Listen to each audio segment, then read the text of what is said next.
ഷാസ് അടുക്കളയിലേക്ക് സ്വാഗതം. എല്ലാവർക്കും സുഖം തന്നെയല്ലേ? ഇവിടെ ഞങ്ങൾ എല്ലാവരും സുഖമായിട്ടിരിക്കുകയാണ്. നല്ല മഴയുണ്ട് കേട്ടോ പുറത്ത്.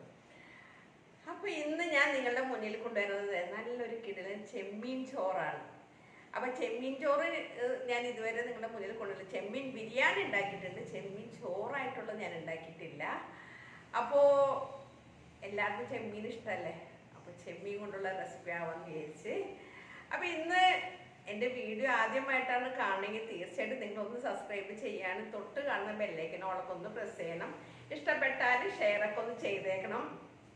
ആദ്യമായിട്ടാണ് കാണണമെങ്കിൽ തീർച്ചയായിട്ടും സബ്സ്ക്രൈബ് ചെയ്യാൻ മറക്കരുത് കേട്ടോ, ഇഷ്ടപ്പെട്ടാൽ മാത്രം. അപ്പോൾ നമുക്ക് നേരെ അങ്ങോട്ട് കിച്ചണിലോട്ട് പോയാലോ? വരും.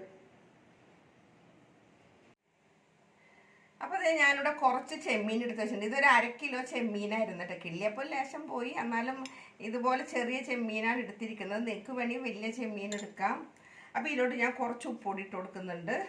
അതുപോലെ തന്നെ 1 ടീസ്പൂണോളം മുളക് പൊടി, പിന്നെ 1/2 ടീസ്പൂണോളം മഞ്ഞൾപ്പൊടി. ഇതെല്ലാം കൂടി നല്ലപോലെ മിക്സ് ചെയ്തതിന് ശേഷം എല്ലാം കൂട്ടി യോജിപ്പിച്ചിട്ട് നമ്മൾക്കൊരു 10 മിനിറ്റ് ഇതുപോലെ ഒന്ന് റെസ്റ്റ് ചെയ്യാൻ വെക്കണം. അപ്പോൾ എല്ലാം ഒന്ന് കൂട്ടി യോജിപ്പിച്ചിട്ട് ഒരു 10 മിനിറ്റ് നമുക്ക് വെക്കാം.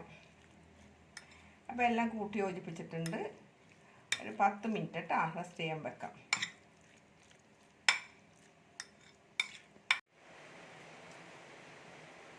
അപ്പോൾ ഞാനിവിടെ ഒരു ചരുവം വെച്ചിട്ടുണ്ട്. നമുക്കൊന്ന് ഗ്യാസൊക്കെ ഒന്ന് കത്തിക്കാം. ചൂടായിട്ട് വരട്ടെ. ഇതിലോട്ട് നമുക്ക് കുറച്ച് വെളിച്ചെണ്ണയാണ് ഒഴിച്ചു കൊടുക്കണേ. പാകത്തിനുള്ള വെളിച്ചെണ്ണ ഞാൻ ഒഴിച്ചു കൊടുക്കുന്നുണ്ട്. വെളിച്ചെണ്ണ നല്ലപോലെ ഒന്ന് ചൂടായിട്ട് വരട്ടെ. അപ്പോൾ വെളിച്ചെണ്ണ ചൂടായിട്ടുണ്ട്. ഇതിലേക്ക് ഞാനൊരു 4 ഏലക്കയും 2 ഗ്രാമ്പും 1 കഷ്ണം പട്ട ഇട്ടിട്ടുണ്ട്. നല്ല മഴ പെയ്യുന്നുണ്ട്. ഇതിലോട്ട് നമ്മൾക്ക് ഞാനൊരു 2 സവാള ഇതുപോലെ കനം കുറഞ്ഞ് അരിഞ്ഞെടുത്തതാണ്. ഇത് നമുക്ക് ഇങ്ങോട്ട് ഇട്ട് കൊടുക്കാം.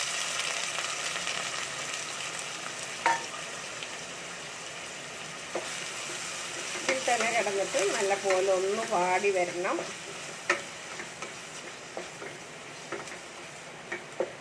അപ്പോൾ ഇത് നല്ല പോലെ വാടി വരുന്ന സമയം കൊണ്ട് തന്നെ ഞാനിത് ഒരു ചെറിയ കഷ്ണം ഇഞ്ചിയും 2-3 അല്ലി വെളുത്തുള്ളിയും കൂടി ചതച്ചെടുത്തതാണ്. അത് നമുക്ക് ഇതിലോട്ടാണ് ഇട്ട് കൊടുക്കാം. ഈ സവാളയുടെ കൂടെ തന്നെ അങ്ങോട്ട് ശരിക്കും ഒന്ന് വാടി വരണം. നല്ല മഴ, ഇപ്പോൾ മഴയുടെ സീസൺ ആണാവോ എന്താണാവോ? ഇന്നലെ ചെറുതായിട്ട് പെയ്ത്, ഇന്ന് കാര്യമായിട്ട് മഴയുണ്ട്. ഇതൊന്ന് നല്ലപോലെ ഒന്ന് വാടി വരട്ടെ. ഇതിലോട്ട് ഞാനൊരു 4 വലിയ പച്ചമുളകായിരുന്നു കേട്ടോ. അപ്പോൾ എരിവ് നിങ്ങളുടെ പാകത്തിനെടുത്തോ. ഈ പച്ചമുളക് ഇതുപോലെ ചതച്ചതാണ്. ഇതും കൂടി നമുക്ക് അതിലോട്ട് ഇട്ട് കൊടുക്കാം.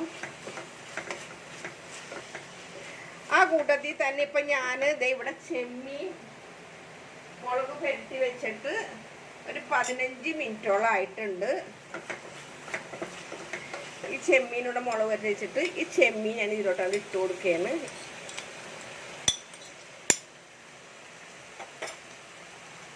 ഈ ചെമ്മീനും ഇതിൽ കിടന്നിട്ട് ശരിക്കും ഒന്ന് യോജിച്ച് വരട്ടെ.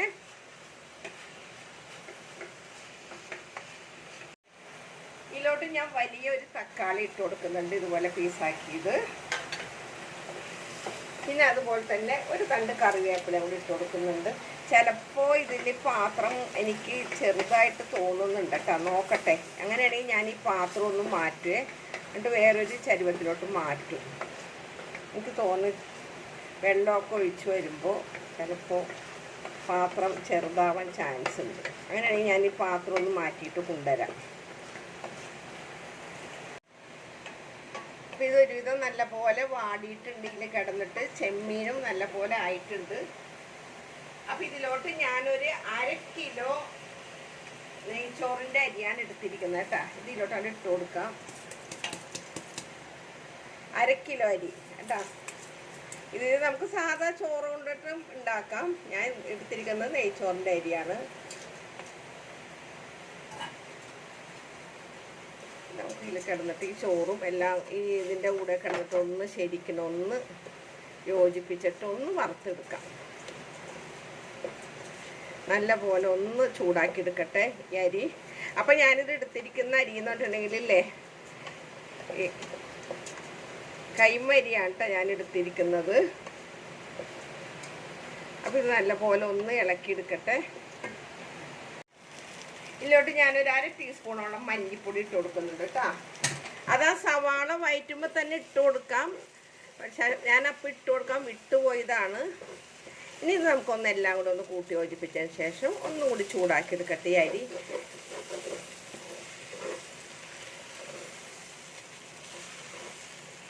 ഗ്ലാസ് അരിക്ക് 2 ഗ്ലാസ് വെള്ളമാണ് എടുക്കണം. അപ്പോൾ ചൂടുവെള്ളം ഉണ്ടാ ഞാൻ ഒഴിച്ചു കൊടുക്കുന്നത്.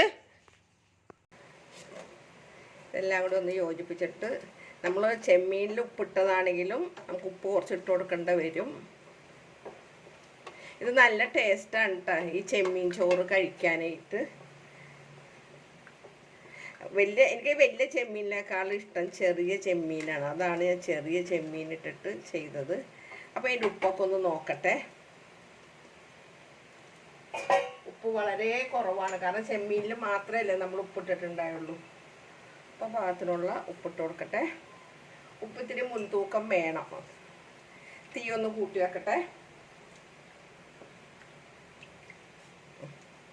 ഇനി നമുക്കിതൊന്ന് അടച്ച് വെച്ചിട്ട് വേവിക്കാം. അപ്പോൾ ഇതൊന്നായി വരട്ടെ. അപ്പോൾ ചോറുകൂടെ നല്ല പോലെ ആയി വരുന്നുണ്ട് കേട്ടോ. വെള്ളം വറ്റി വരുന്നുണ്ട്. അപ്പോൾ വീണ്ടും നമുക്കിതൊന്ന് അടച്ചു വെക്കാം. അപ്പോൾ ഞാൻ ഇത് നിങ്ങൾക്ക് ആവശ്യമുണ്ടെങ്കിൽ ഇട്ടാൽ മതി. ഞാൻ ലേശം മല്ലിയില ഒന്ന് ഇട്ട് കൊടുക്കുന്നുണ്ട് കേട്ടോ. ഒരു പ്രത്യേക ഒരു ടേസ്റ്റ് ഉണ്ടാവാൻ വേണ്ടിയിട്ടാണ് മല്ലിയില ഇട്ട് കൊടുക്കുന്നത്. നിങ്ങൾക്ക് വേണ്ടെങ്കിൽ ഇട്ട് കൊടുക്കണ്ട. നമുക്ക് വീണ്ടും ഒന്ന് അടച്ച് വയ്ക്കാം.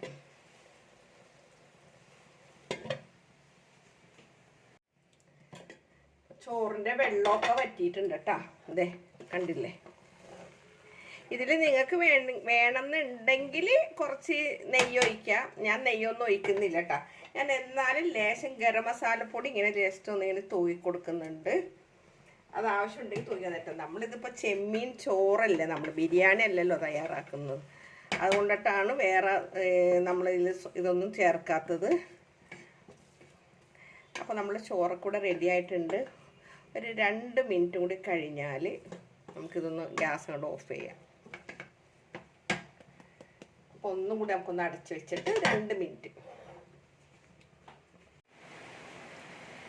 അപ്പോൾ നമ്മളുടെ ചോറിവിടെ നല്ല മണം, ചെമ്മീൻ്റെ നല്ല മണമുണ്ട്.